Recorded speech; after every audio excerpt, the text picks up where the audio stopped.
మీకు అర్థం కాలా? సరే, మీకు అర్థమయ్యేలాగే చెప్తాను. నేను నా అన్నలు ఒక 5 నెలలు ఈ ఊళ్ళోనే ఉండి మీ అందరితో కలిసి వ్యవసాయం చేద్దామని నిర్ణయించుకున్నాను. వ్యవసాయమా? మైక్లో ఏమంటున్నారు మైకిలు? వ్యవసాయం చెయ్యాలంట. సంతోషమేగా? ఆ? ఏంటి బాబు వ్యవసాయమా? వ్యవసాయం అంటే మాకేమీ చులకన కాదండి.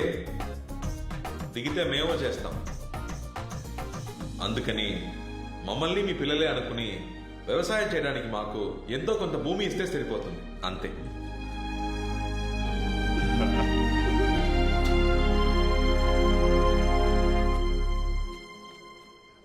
ఊళ్ళో ఆడవాళ్ళు ఉన్నారు, పైగా పెళ్లిడికి వచ్చిన పిల్లలు ఉన్నారు. ఈ రౌడీ విధంగా ఊళ్ళోనే ఉండనిస్తే మనం ఎలా ప్రశాంతంగా బతకగలం?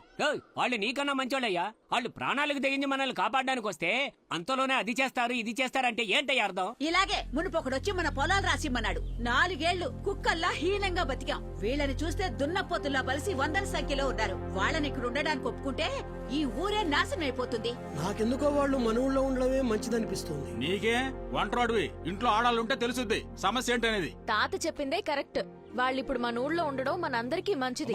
ఊరుకోమ్మా, చివరికి ఆడవాళ్ళు కూడా పంచాయతీలో సలహాలు ఇచ్చేవాళ్లే. పెద్దయ్యా, జయేంద్ర ఇంకా చచ్చిపోలేదు. చావు దెబ్బ తిని వెళ్ళాడంతే. రేయ్, ఆడి తిరిగొచ్చాడంటే మనుషులు పెట్టి కొట్టిస్తారా అని ఊరు మొత్తం తగలబెట్టడం ఖాయం. అవునే. ఇలా చూడండి, ఇప్పుడు మన సమస్య వీళ్లు కాదు. సమస్య ఏంటంటే ఇంకో 6 నెలల్లో వ్యవసాయం చేసి మన పొలాల్ని కాపాడుకోవాలి. ఇది బీడు భూమి కాదు, వ్యవసాయ భూమి అని నిరూపించాలి. అందుకోసం వాళ్ళు మన ఊళ్ళోనే ఉండాలి. ఆ అమ్మాయి కరెక్ట్ పాయింటే మాట్లాడుతోంది. ఇది జరిగే పని కాదులే. పొలాల కోసం మానాన్ని తాగట్టు పెట్టాలా? చెప్పండి. ఏయ్ ఊరుకోవయ్యా, మనకు వేరే దారి లేదు. మా అమ్మాయి చెప్పింది నిజమే. అవన్నీ అలా ఉంచండి. ఇంతకీ పొలం ఎవరిస్తారు? ఏం మాట్లాడరే?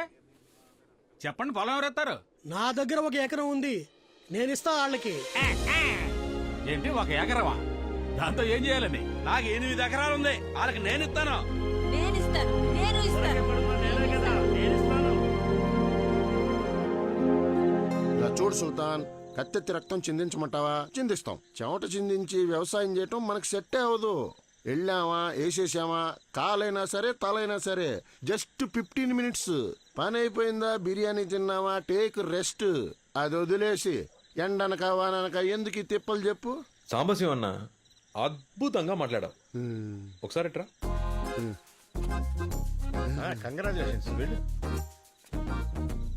సాంబశివం, అన్నంట మర్చిపోయావే. అడిగిన దానికి కరెక్ట్ గా సమాధానం చెప్పు, అప్పుడు అన్న కూడా తగిలిస్తా.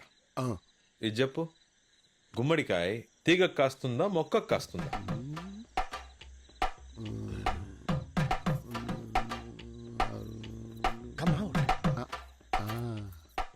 రెండిటికి కాయదు, చెట్టుకే కాస్తుంది. ఎలా చెప్పావు? సుల్తాన్, దొండకాయ, బెండకాయ, వంకాయ ఇవన్నీ చిన్నవి, తీగల మొక్కలు తట్టుకుంటాయి. కానీ గుమ్మడికాయ పెద్దది, తీగల మొక్కలు తట్టుకోలేవు, చెట్టుకే కాస్తుంది. బ్యూటిఫుల్. చెట్టుకి గుమ్మడికాయ. అవును సుల్తాన్, మన నుంచి తెలియదు. అయితే రక్తం చిందిస్తారు గాని చెవట చిందించరు. తలలు తీసేయడం మీకు ఈజీ, వ్యవసాయం మీకు కష్టం.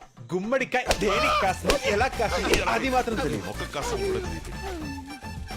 ఇప్పుడు చెప్తున్నా, నేనే పని చెప్పినా చేస్తారని చెప్పారు కదా, ఇంకా మీ పని వ్యవసాయమే.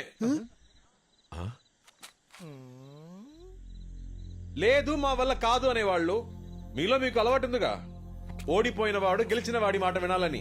రండి, వచ్చి నన్ను కొట్టి పడేయండి, ఆ తర్వాత మీ ఇష్టం.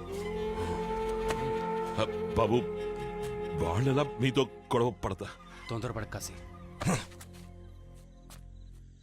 రేపు పొద్దున 5కి షార్ప్గా అందరు రెడీగా ఉండాలి.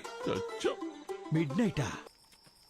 సుల్తాన్, ఆ పిల్ల నిన్ను అసలు లెక్క చేయట్లేదు కదా. అయితే తను నిజంగానే మా అత్త కూతురు ఉంటే సూపర్ గా ఉండేది. కానీ కాదు కదా. నేను ప్లాన్ చెప్పనా? మన ఊరికి పోదామా? జంగా బెల్ట్ తీ. పెళ్లి చేసుకోకపోతే మనలో ఎవరికి పెళ్లి పెటాకులు ఉండవు. ఆ పిల్ల కాళ్ళ వేళ్ళ పడైనా సరే ఒప్పించాలి. ఏ రుక్మిణి జోకర్, బ్లడీ జోకర్. అది ఒక ఏనుగు గుంపు. ఒకళ్ళు ఇద్దరు కాదు, 100 మందికి పైగా ఉన్నారు. వాళ్ళని కాదని ఒక్కరు కూడా ఆ భూమి మీద కాలు పెట్టలేరు. వాళ్ళ బలం వాడొక్కడు. రావణుడు, 100 తలల రావణుడు. నా సాయం లేకుండా నువ్వు వాళ్ళని ఏమీ పీకలేవురా. ఆ రోజుల్లో పంట పొలాల్ని పిండి పెట్టి అన్నపూర్ణగా కొలిచేవాళ్ళు. వచ్చే టైం అయింది. నాశనం చేసి అవెంజర్స్ లాగా వాక్. మాట్లాడుతున్నావుగా మాట్లాడచ్చు. ఎందుకు రమ్మంతరు చూస్తారు? సుల్తాన్,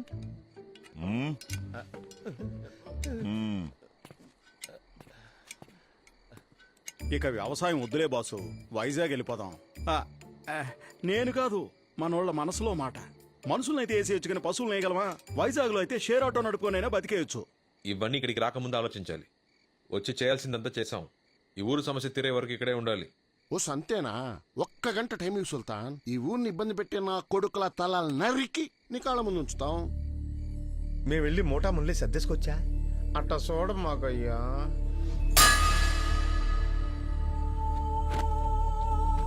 మళ్ళీ మళ్ళీ చెప్పను. నేను చెప్పే వరకు ఇక్కడే ఉండాలి. నేను చెప్పిందే చెయ్యాలి. లేదు మేము వెళ్తామనే వాళ్ళు ఇటు రండి, కొట్టుకొని మరి తెలుసుకుందాం.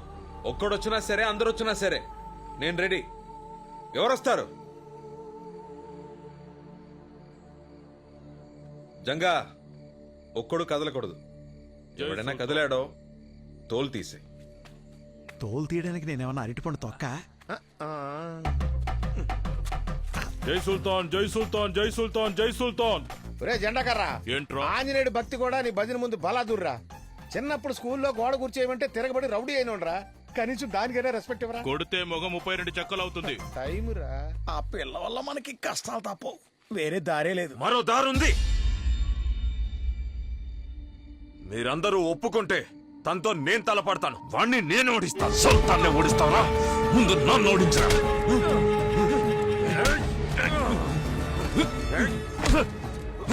ఆపండ్రా, ఆపని చెప్తున్నాను కదా. ఎందుకు ఇలా గొడవ పడుతున్నారు?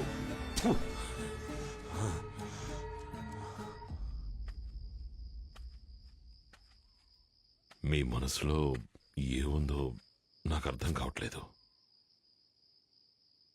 దేనికోసం ఇదంతా? మన వాళ్ళని కష్టపెడుతూ, ఈ ఊళ్ళో వాళ్ళని కష్టపెడుతూ దేనికి? ఆ అమ్మాయి కోసమా? మన కోసం, మనందరి కోసం మావయ్య. ఏంటి? నిన్నటి వరకు ఒక 6 నెలలు ఈ ఊళ్ళో ఉండి వెళ్ళిపోదామని అనుకున్నా. కానీ ఈరోజు వీళ్ళకి వ్యవసాయమే కరెక్ట్ అని అనిపిస్తుంది. ఇక్కడుంటే వీళ్ళు తప్పు చేయరు. వీళ్ళందరినీ రైతులుగా మార్చేయాలి మావయ్య. రైతులుగా మారుస్తావా? వీళ్ళనా? మూర్ఖులు బాబు. మీరు సముద్రానికి ఆనకట్ట కడుతున్నారు. అది జరగదు. వీళ్ళు మారరు. వదిలేయండి సుల్తాన్. జీవితంలో మంచి అంటే తెలియని వాడే మావయ్య. ఎలా పడితే అలా బతుకుతాడు. ఒక్కసారి మంచి ఏంటో తెలిస్తే వాడికి బతకటంలో రుచి తెలుస్తుంది. నాకు మీరు 6 నెలలు టైం ఇవ్వండి. వీళ్ళు మారకపోతే నా మనసు మార్చుకుని మళ్ళీ బాంబేకి వెళ్ళిపోతాను. దానికి వీళ్ళు ఒప్పుకుంటారా? వాళ్ళకి ఇది తెలియక్కర్లేదు మావయ్య. నేను ఆ అమ్మాయి కోసమే ఇక్కడ ఉన్నట్టు అనుకోని. ప్రాబ్లం అది కాదు మావయ్య. మరి మనం ఈ ఊళ్ళో ఉండాలంటే కత్తి పట్టక తప్పదు. వీళ్ళని మార్చాలంటే వీళ్ళు ఇంకెప్పుడు కత్తి పట్టకూడదు. దీనికి పరిష్కారం ఏంటో నాకు తెలియట్లేదు. 100 తలల రావణుడు జయేంద్ర చెప్పాడు. అప్పుడు నమ్మలేదు, ఇప్పుడు నమ్ముతున్నాను. నేను రావణుడినే, కానీ నాకు ఒకటే తల. But that's okay. డబ్బులిస్తే 100 ఏంటి, 1000 తలలు కూడా మనకి మొలుస్తాయి. So money matters. ఈ ఊరు నీకు ఏమిచ్చుంటుంది, దానికన్నా నేనెక్కువ ఇస్తాను. ఈ సెకండ్ నుంచి నువ్వు, నీ రౌడీలు నా కింద పనిచేయాలి. ఈ మట్టిలో ఓ చిన్న మొలక కూడా రాకూడదు. వీళ్ళు రౌడీలు కాదు, నా అన్నలు. సరే, నీకు ఏం కావాలన్నా నేనిస్తాను. ఈ భూమి, ఆ కొండ నాకు కావాలి. నువ్వు నా కింద పనిచేయి.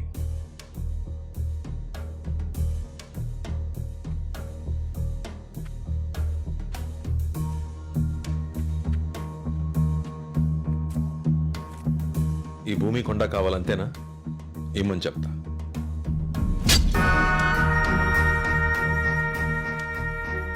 ఆరు అడుగులు సరిపోతుందా? బలం ఉంది కదా అని శత్రువుల్ని పెంచుకోకు. ఇక నీ అన్నల తలకాయలని అప్పుడప్పుడు లెక్క పెడుతూ ఉండు. నెక్స్ట్ టైం నేను ఇలా ఓపిగ్గా మాట్లాడు.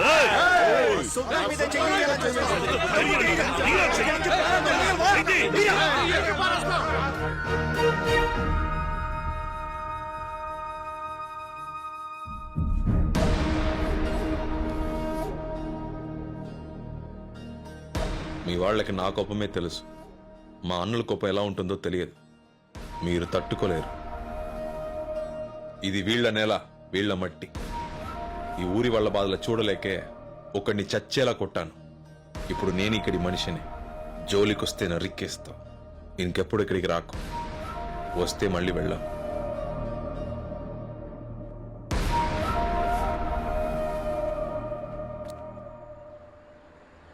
చాలా ఎక్కువ మాట్లాడాడు సార్.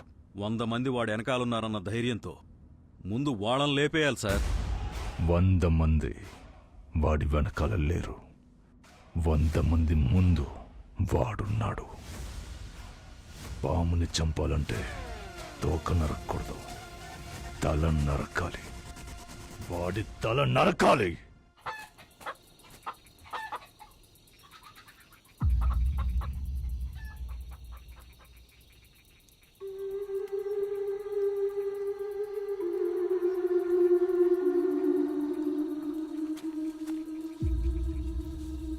వీళ్ళు మనకన్నా పెద్ద గంగలా ఉన్నారు.